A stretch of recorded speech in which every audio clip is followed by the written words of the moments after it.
అల్లు అర్జున్ అసలు హీరోనే కాదు, మానవత్వం లేని ఒక మనిషి.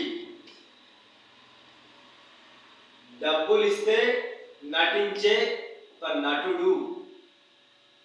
దొంగగా నటిస్తాడు,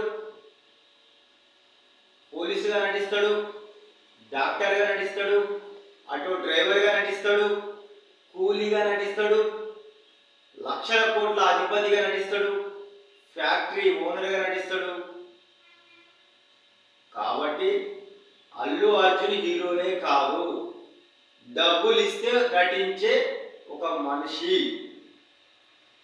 తనకు తానే ఏదో పెద్ద తెలంగాణ తెలుగు ప్రజల యొక్క గొప్పదనాన్ని చాటడం కొరకు యాక్చువల్లీ తెలుగు వాళ్లకు నేను పెద్ద పేరు రావాలని ప్రయత్నిస్తున్నా.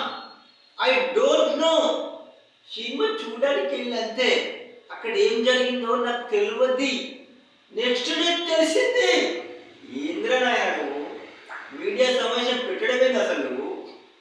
నీ వలన ఒక కుటుంబం నష్టపోయి చనిపోతే నువ్వు మీడియా సమావేశం పెట్టి ఇదేంద్రపో ఇట్లా యాక్చువల్ డోంట్ నో ఇవన్నీ ఏంది నీ కథలు? అసలు ఒక మానవుడు యాక్సిడెంటల్గా జరిగిందని నువ్వు అంటాను. ఒక మానవుడు రోడ్డు పాటి వెళ్తుంటే కనీసం తన బైకుకు తగిలి కింద పడకపోయినా, యాక్సిడెంట్ కాకపోయినా, ఇతరుల బండికి తగిలినా కానీ ఆ బైక్ ఆపి లేపి సపర్యలు చేసి 108 ఫోన్ చేసి ఆ వ్యక్తిని హాస్పిటల్కు పంపిస్తున్నారు.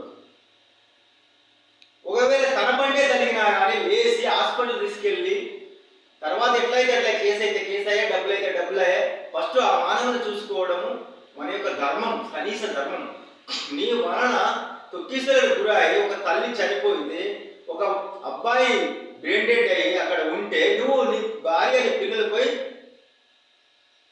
బాజాబ్గా సినిమా చూస్తావు. అబ్బాయి సినిమా చూడడమే కాకుండా నాకు తెలియదు, నెక్స్ట్ డే తెలిసిందా? నేను నెక్స్ట్ డే తెలిస్తే నువ్వు ఒక స్టైల్గా ఆచరితులపై కావాలనుకొని ఒక 25 లక్షలు ప్రకటించావు.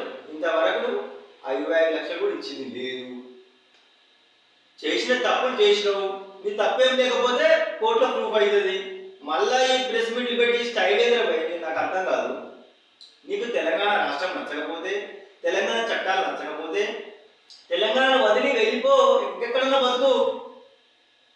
నీ రుబాబుతనం, నీ హీరోయిజం మా తెలుగు తెలంగాణ మీద చూపిస్తే బాగుండదు. ఖబర్దార్. ఇంకో విషయం ఏంటంటే, నువ్వు తాత పేరు చెప్పుకొని, తండ్రి పేరు చెప్పుకొని, అల్లు అరవింద్ మీ మామ పేరు చెప్పుకొని మెగాస్టార్ చిరంజీవి అని వీళ్ళ ద్వారా వచ్చినావు తప్ప పెద్ద గొప్పవాడి ఏం కాదు తమ్మి. నీకు అన్ని వనరులు ఉన్నాయి, టెక్నాలజీ ఉన్నది, నీకు డబ్బులు ఉన్నాయి, సినిమా థియేటర్లు ఉన్నారు, ప్రొడ్యూసర్లు ఉన్నారు, అన్నీ ఉన్నాయి. కాబట్టి నేను చెప్తే చెల్తా నడతాను తమ్మి, అందరు చూస్తాను.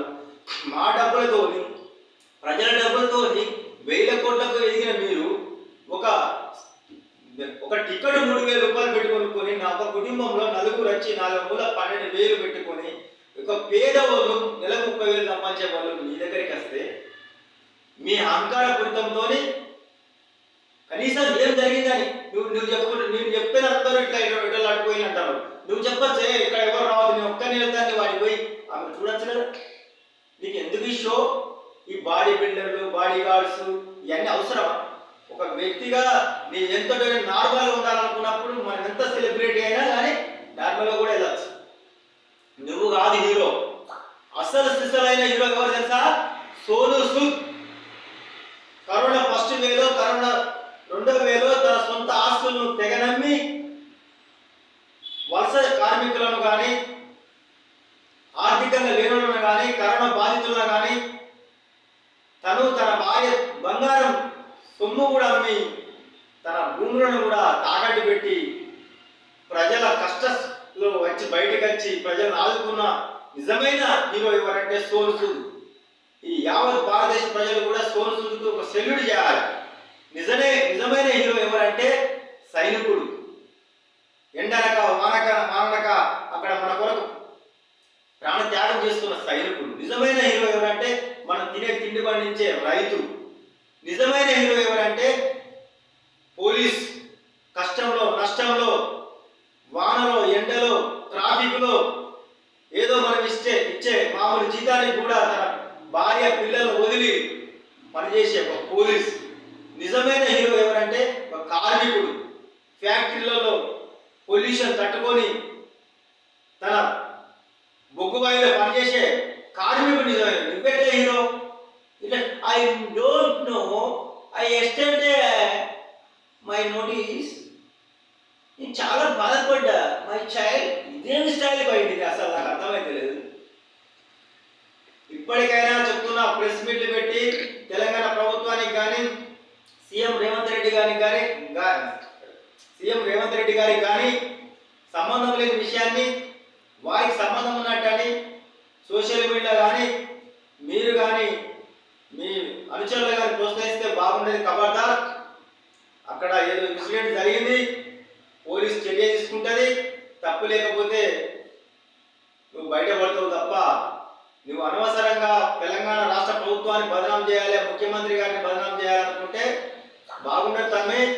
నీకు ఈ తెలంగాణ రాష్ట్రం నచ్చకపోతే నువ్వు ఇంకా వేరే రాష్ట్రానికి పోయి దుకాణం పెట్టుకోవాడా, అక్కడే సినిమాలు చేసుకో, ఇంకా ఎదుగు, బాధేం లేదు. మాలాంటి వాళ్ళు గ్రూపులో వస్తాం, సినిమాలు చూస్తాం, చచ్చిపోతాం. ప్రతి ఇంట్లో ఒక తండ్రి హీరో, ప్రతి ఇంట్లో ఒక తల్లి హీరో, ప్రతి ఇంట్లో ఒక అన్న, ఒక చెల్లె, తమ్ముడు, ఆ కుటుంబం కోసం కష్టపడే వాళ్ళందరూ హీరోలే. నిన్నటి నీ ప్రెస్ మీట్ చూసి మాకు చాలా బాధ అనిపిస్తుంది. నువ్వు